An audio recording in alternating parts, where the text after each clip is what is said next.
북한에선 요즘 공장이나 기업소 같은 곳에서도 가축을 키우는 모습을 흔히 볼 수 있다고 합니다. 육류 섭취를 늘려서 주민들의 영양 상태를 개선하기 위한 건데요.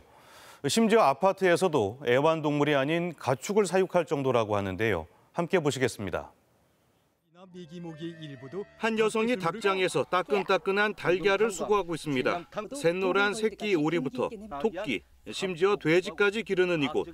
얼핏 보면 북한의 축산 농가 같지만 평안남도 덕천의 탄광기업소입니다.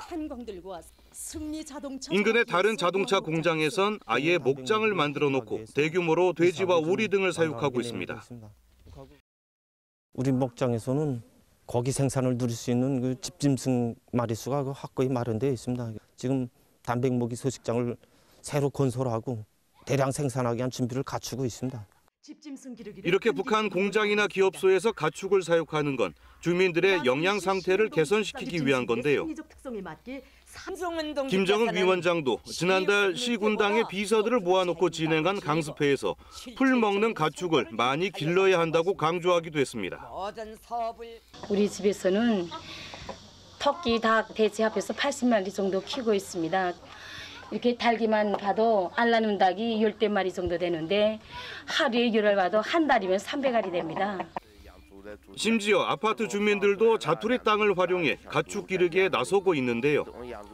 6개월 된 돼지를 장마당에 내다 팔면 4인 가구 반년치 식량인 쌀 60kg 정도를 구입할 수 있다고 합니다. 북한은 2019년 중국에서 유입된 아프리카 돼지 열병으로 큰 피해를 본 것으로 알려져 있습니다.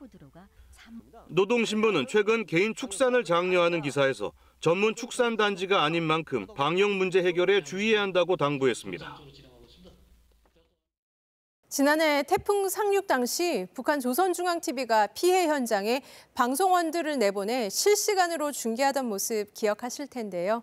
최근 들어서는 정규 뉴스에도 특파 기자들이 자주 등장하는 등 보도 형식이 바뀌고 있습니다. 달라지고 있는 북한 TV 뉴스 함께 보시겠습니다. 시뻘건 쇳물이 끓고 있는 황해제철 연합기업소. 섭씨 1,500도가 넘는 용광로 앞에서 황해북도를 담당하는 특파 기자가 현장 보도를 이어갑니다. 방열복도 입지 않은 채 제철소의 뜨거운 열기를 전국의 시청자들에게 생생하게 전합니다. 주제철 생산체계 완성을 위한 전투는 지금 여기 용광로 직장에서 힘있게 벌어지고 있습니다. 북한 관영 매체의 특파 기자들은 평양 이외의 지방에 상주하며 현지 취재를 담당하는데요. 최근에는 조선중앙TV 정규 뉴스에도 특파 기자들이 마이크를 들고 전면에 등장하고 있습니다. 기자들의 실명까지 공개하고 있는데요. 새로운 5개년 계획의 초태과업 수행으로 들끓는 세포군민발전소 건설장에서 김솔남 특파 기자가 보내온 소식입니다.